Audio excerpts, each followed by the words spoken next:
우리가 하는 말은 형체는 없고 눈에 보이지 않지만 우리 귀에는 들려지는 의사소통 매체입니다.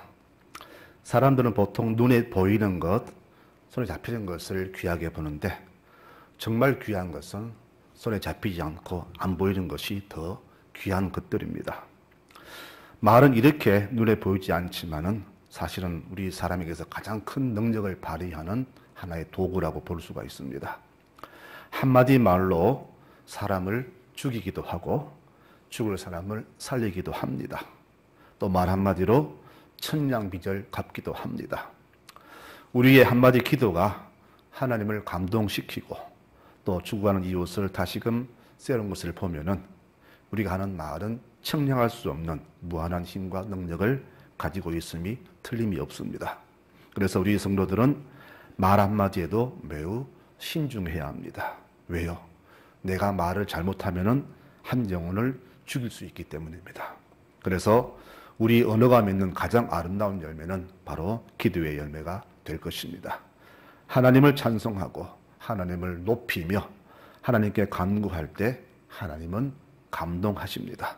그래서 쉬지 않는 기도, 감사의 기도, 하나님의 시선으로 세상을 바라보며 드리는 기도, 또 목적 있는 기도를 드릴 때 그 기도에는 응답이라는 귀한 열매가 반드시 주어집니다.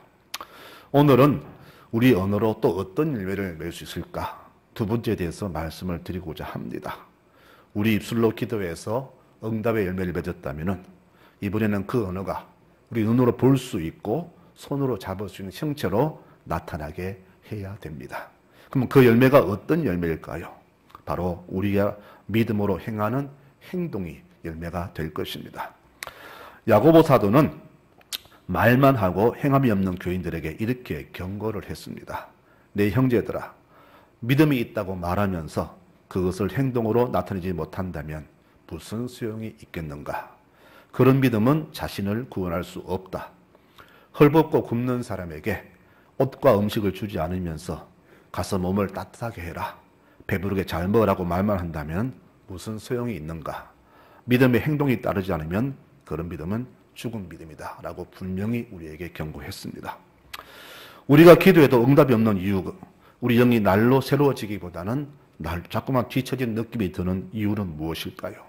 어쩌면은 내 믿음이 죽은 믿음이 아닌가, 그렇기 때문에 자꾸 내가 뒤처지고 응답 없는 거 아닌가, 그런 생각을 할 때가 참 많습니다. 우리 성도들의 언어는 바로 땅에 떨어진 언어가 아니라 살아 움직이는 언어가 되어야 합니다. 내 언어가 살아서 움직이는 능력이 되게 하려면 무엇보다 내 믿음이 살아 있어야 됩니다. 죽은 자의 기도는 응답이 절대 없습니다. 가지가 줄기에 붙어 있을 때 열매를 맺는 것과 같이 우리가 늘 주 안에 거하며 주와 동행할 때 살아있는 믿음이 될 것이고, 그때 그 믿음을 가진 자가 간구할 때 그 간구에 놀라운 응답이 온다는 것을 우리는 알아야 됩니다. 요한복음 15장에 말씀하지요. 가지가 나무에 붙어 있지 아니하면 열매를 맺지 못하는 것처럼 너희도 나에게 붙어 있지 않으면 열매를 맺지 못한다. 나는 포도나무고 너희는 가지다. 가지가 내게서 떠나지 않고 내가 너와 함께 있으면 너는 많은 열매를 맺는다. 나를 떠난 사람은 잘려진 가지와 같아서 아무것도 할 수 없다. 사람들은 그 잘린 가지를 모아다가 불에 태워버릴 뿐이다. 너희가 나를 떠나지 않고 내 말을 간직하면 무슨 것이든지 너희가 아뢰라. 다 이루어질 것이라고 우리 기도의 능력을 말씀하셨습니다. 바로 이것이 살아있는 믿음입니다. 늘 주 안에 거하며 주의 뜻대로 행하는 성도의 기도에 응답이 있고 그 믿음이 살아있는 믿음이 된다는 것이죠. 우리 신앙인은 불신자와 구별되게 살아야 하는데 그것이 바로 내 삶이 믿음의 열매를 맺어야 한다는 겁니다. 내가 신실한 신앙인지 아닌지는 무엇으로 판단이 가능할까요? 오늘 주님 말씀하십니다. 바로 우리의 열매로 알 수 있다고 그랬습니다. 교회에 수십 년 다닌 것, 믿음 좋다고 볼 수 있겠습니까? 기도 많이 하는 것, 물론 믿음이 있으니까 하겠죠. 봉사 수없이 하는 것 맞습니다. 그러나 우리가 그것으로 믿음에 좋은 것을 판단할 것이 아니라 내 평소의 삶이 이웃에게 끼치는 영향을 보면서 그 믿음을 알 수 있다는 것이죠. 좋은 나무는 좋은 열매를 맺고 나쁜 나무는 나쁜 열매를 맺게 되어 있습니다. 그러므로 좋은 열매 없는 나무마다 찍혀진다고 말했습니다. 내가 하늘의 언어를 말하고 환상을 보고 또는 온갖 신령한 것을 보았고 또 들었고 기적을 행한다 할지라도 이웃에게 선한 영향을 끼치지 못한다면 우리는 죽은 가지일 뿐입니다. 주께서는 우리에게 신앙인다운 열매를 맺으라고 거듭 당부하십니다. 그러면 우리 성도들은 왜 꼭 내가 한 말에 반드시 책임을 져야 되는가? 그 이유가 있습니다. 오늘 성경을 말씀하죠. 나더러 주여 주여 하는 자마다 다 천국에 들어가지 못한다. 단 하늘에 계신 하나님의 뜻대로 행하는 자만이 들어간다라고 분명히 말씀합니다. 이것이 바로 우리가 내 말에 열매를 맺어야 하는 이유가 되는 겁니다. 요한복음 1장에는 예수님을 이렇게 소개합니다. 천지가 창조되기 전부터 말씀이 계셨다. 이 말씀은 하나님과 함께 계셨고 하나님과 똑같은 분이셨다. 모든 것은 이 말씀을 통하여 생겨났고 이 말씀이 없이 생겨난 것은 하나도 없다. 그런데 이 말씀이 사람이 되셔서 우리와 함께 계셨는데 우리는 그분의 영광을 보았으며 그분에게서는 은혜와 진리가 충만했다라고 예수님을 소개합니다. 말씀이신 예수님은 말씀으로 머물지 않으시고 자신을 인간이라는 형체로 변화시켜서 이 땅에 오셨습니다. 이것을 우리는 성육신이라고 말하죠. 우리 믿는 사람들이 내가 내뱉는 말을 형체로 만들라는 이유가 바로 여기에 있습니다. 주님이 말씀에서 인간이 되신 것처럼 우리도 내가 듣고 믿은 그 말씀을 반드시 믿음의 형체로 변화시켜야 된다는 겁니다. 그것이 바로 믿음으로 행하는 우리의 열매가 되겠죠. 그래서 야고보 사도는 말하기를 말씀을 듣고 믿음으로 산다는 사람들이 말로만 믿고 그 믿음을 행동으로 나타내지 않으면은 즉 열매가 없다면은 그 사람 믿음은 죽은 믿음이라고 그렇게 우리에게 말했던 겁니다. 주님이 정말로 싫어하는 사람들이 있죠. 바로 서기관들과 바리새인들입니다. 이들은 당시 성경 지도자요, 박사요, 종교 지도자입니다. 백성들의 리더였습니다. 백성들은 그들을 존경했습니다. 또 이들의 가르침은 매우 훌륭했습니다. 주님도 그들의 가르침을 인정했어요. 너희는 그들이 말하는 것은 듣고 행하고 지켜라 라고 분명 그들을 인정했습니다. 그러나 대신 그들의 행위는 본받지 말아라. 그들은 말만 하고 행하지 아니하며 자리만 탐하고 명예만 족하고 거룩한 척만 한다. 이렇게 주님께서 경고 주셨어요. 주님이 이들과 늘 항상 대립각을 세우신 이유는 이들은 백성에게 가르쳤지 실제로 자기들은 그렇게 살지 않았다는 겁니다. 이렇게 말만 하고 살지 않는 사람, 말뿐이고 행동 없는 사람을 성경은 외식자라고 말을 합니다. 그래서 주님은 이들을 꾸짖었죠. 외식하는 너희 바리새인과 서기관들아, 너희의 겉은 사람에게 옳게 보이되 그 속은 외식과 불법이 가득하구나. 너희에게 화가 있을 것이다. 뱀들아, 이 독사의 새끼들아. 주님께서 새끼란 말을 쓰면서 그들을 책망했습니다. 너희가 어떻게 지옥의 판결을 피하겠느냐. 입으로만 믿고 삶의 의미가 없는 자들에게 이렇게 무슨 경고가 주어졌다는 것은 매우 의미심장합니다. 오늘 말씀의 핵심은 바로 이것입니다. 그날에 나는 너희를 정확하게 판결하겠다. 살면서 나더러 입으로만 주여 주여 하고 믿음의 열매를 맺지 않는 사람은 내가 내쳐버리겠다라고 분명히 말씀을 했습니다. 평생을 주님을 따랐지만은 주님께 임하는 교인, 그날에 가서 주께서 모른다고 내쳐지는 교인만큼 불쌍한 교회는 없을 것입니다. 저는 우리 송마제일 교우들 모두가 이렇게 가짜 신앙으로 주께 버림받는 자들이 아니라 평생을 신실하게 삶으로써 주께 인정받는 모든 교우들이 되시기를 부탁을 드리겠습니다. 여러분, 믿음에는 반드시 신실함이 따라야 합니다. 우리는 말에 책임을 지고 또 말씀을 내가 듣고 받은 대로 말씀을 행하며 살아감으로써 믿음의 열매를 반드시 맺어야 됩니다. 이것이 가지된 우리의 책임입니다. 세례요한도 이 바리새인들을 향해서 쌍욕을 했습니다. 독사의 새끼들아 했어요. 이 당시 이스라엘에서 가장 큰 욕은 독사의 새끼라는 겁니다. 독사의 새끼들아, 누가 너희를 가르쳐서 심판을 피하라고 하더냐? 너희가 하나님의 심판을 피하려면은 회개하고 그에 합당한 열매를 맺으라고 그에게 또 한 번 기회를 허락해 줍니다. 이렇게 열매가 없는 자들에게 주님은 이렇게 말씀하시죠. 악한 일을 일삼는 자들아, 내게서 물러가라. 나는 너희를 도무지 알지 못한다. 그리고 그 자들을 향해서 악하고 게으른 자라고 그렇게 주님은 비난하셨습니다. 그리고 그들에게 내려진 최종 판결이 무엇이냐? 바로 이 악하고 게으른 종을 바깥으로 내어 쫓아라. 거기서 슬피 울면서 이빨을 갈 정도로 고통을 당하며 살 것이다라고 분명히 말씀합니다. 우리가 말로만 믿고 신앙의 실천이 없다면 이는 하나님을 능욕하는 큰 죄가 됩니다. 하늘에서 받은 종의 핑계가 그럴듯하지요. 나는 주님의 성격이 절대 손해본 것을 싫어하시는 분임을 잘 압니다. 그래서 수고하지 않고 돈 버는 것을 좋아하고 힘들이지 않고 쉽게 버는 것을 좋아하는 분임을 내가 압니다. 그래서 내가 혹시라도 잘못해서 이 주신 것을 손해보면 어떡하나 싶어서 이것을 아예 땅에 묻어 두었습니다. 자, 이 본전을 드리니 가져가십시오. 주님이 하신 말씀이, 그래, 네가 나를 그렇게 악한 주인으로 보았느냐? 그렇다면은 내가 준 돈을 손해 안 보게끔 이것을 은행에 맡기거나 사채를 놓아서라도 이자 받게 하는 것이 정당한 게 아니냐?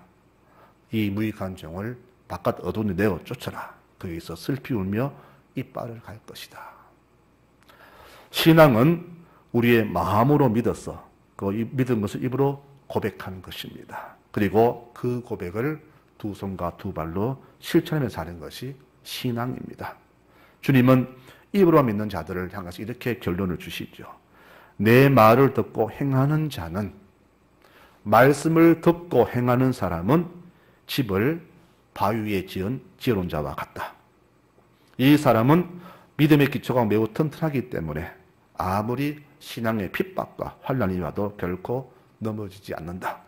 그러나 내 말을 듣고도 행함이 없는 자는 핍박때에 쉽게 무너질 것이다. 왜냐? 그들에게는 신앙의 기초가 없기 때문이다. 성도 여러분, 믿음은 보는 것이 아니라 귀로 듣는 겁니다. 내 말을 보고가 아니라 내 말을 듣고 행하는 자가 복 있다고 하셨습니다. 여러분, 말씀을 지금도 듣고 계시죠. 또 살아가면서 수많은 말씀을 듣고 계시잖아요. 그 들은 말씀을 그대로 혼자 마음에 간직하러 끝내버리시렵니까? 아닙니다. 그 말씀을 겉으로 행동 나타내야 됩니다.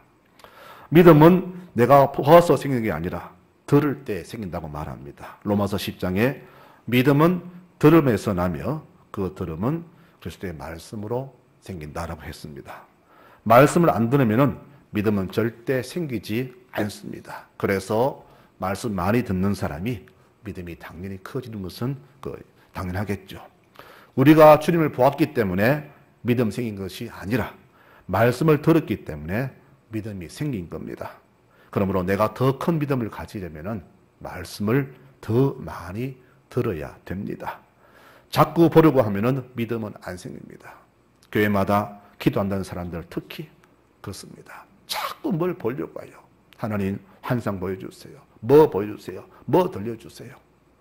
그 환상이나 듣고 싶은 것들이 다 성경에 기록되어 있는데 이 말씀을 보고 읽고 믿으면 되는데 그것은 뒷전이고 자꾸 눈으로 보려고 해요. 자꾸 들으려 해요. 절대 건강한 믿음이 아닙니다. 성경에 그들이 보자는 것들은 다 기록했기 때문에 말씀을 많이 보고 듣는 자가 제일 건강한 신앙인이 되는 겁니다. 말씀이신 주님이 인간의 형상으로 이 땅에 오신 것처럼 우리도 내가 받고 믿은 그 말씀을 사람들이 보게끔 그렇게 형상화시켜야 되는데 그것이 바로 행동의 열매가 된다는 것이죠. 그래서 야고보 사도는 우리의 믿음에 행함이 없으면 그것은 죽은 믿음이다라고 이렇게 말했던 겁니다. 플라토니안 철학자가 사람들에게 하여튼 오해를 많이 받았다고 합니다. 제 아들이 하도 안타까워서 왜 스승님은 저들의 오해를 풀려고 하지 않습니까? 라고 물었더니 이 플라톤이 말하기를 저들의 비난을 종결시키는 것은 변명으로 되는 것이 아니다. 그들의 비난을 침묵시키는 비결은 내가 나의 올바른 행위를 계속해서 저들에게 보여주는 것뿐이라고 그렇게 말을 합니다. 사람들이 자기를 알아주지 않는다고 선하게 살다가 포기한 사람들이 굉장히 많습니다. 수해 복구에 지원을 갔던 사람들이 주민들의 횡포에 실망해서 다시는 가지 않는다 그렇게 말들을 합니다. 어느 누가 그러더래요. 갔더니 진작 답답한 사람은 자기들 본인인데 저희들은 가만히 앉아서 놀면서 커피 씻으면서 봉사한 사람들에게 이거 해달라 저거 해라 마치 주인처럼 그렇게 요구를 하더랍니다. 그래서 화가 난 봉사자들이 다시는 거기 안 간다고 합니다. 여기에 대해서 바울은 이렇게 권면합니다. 갈라디아서 6장에 말하기를 선을 행하되 낙심하지 말지니 포기하지 아니하면 때가 이름에 거둘 것이다. 그러므로 기회 있는 대로 모든 사람에게 선한 일을 하라고 우리에게 분명히 말합니다. 사람들이 뭐라고 하든 성도들의 믿음의 삶은 결코 포기하지 않고 저들에게 날마다 선한 열매를 저에게 주어야 할 겁니다.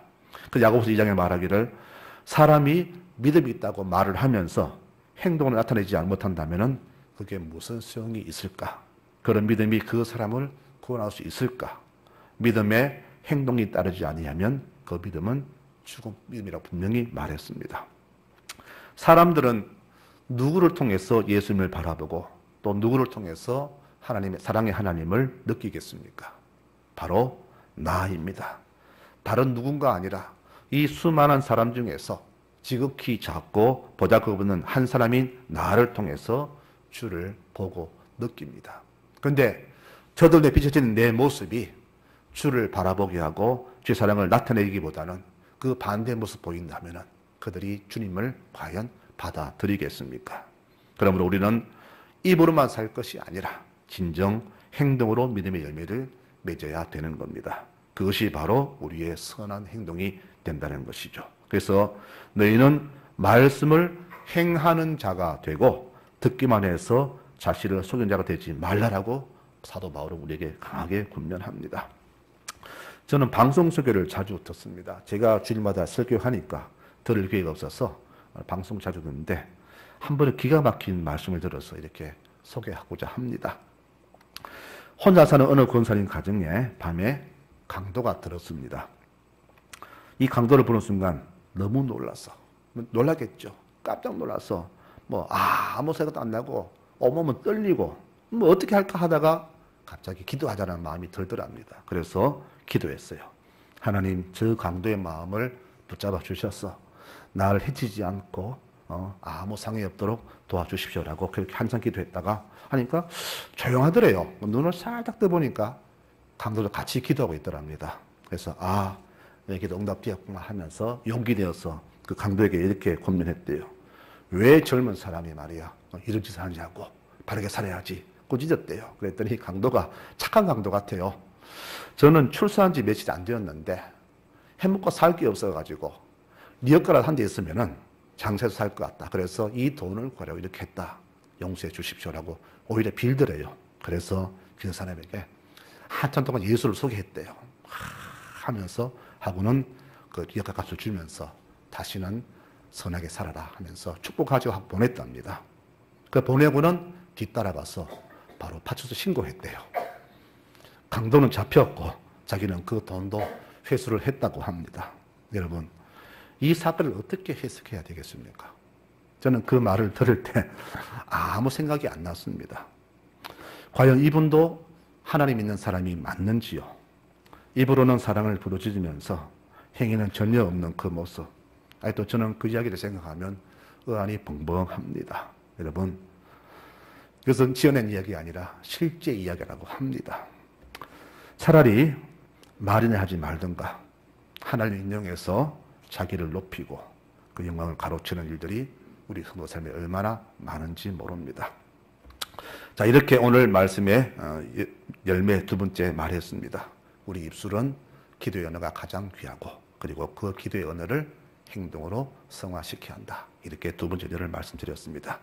이제 말씀 결론을 맺도록 하겠습니다. 이혜인 수녀님의 말을 위한 기도라는 시에서 몇 구절을 소개하고 말씀을 마치고자 합니다.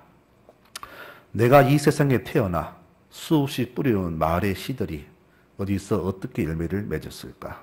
조용히 헤아려 볼 때가 있습니다.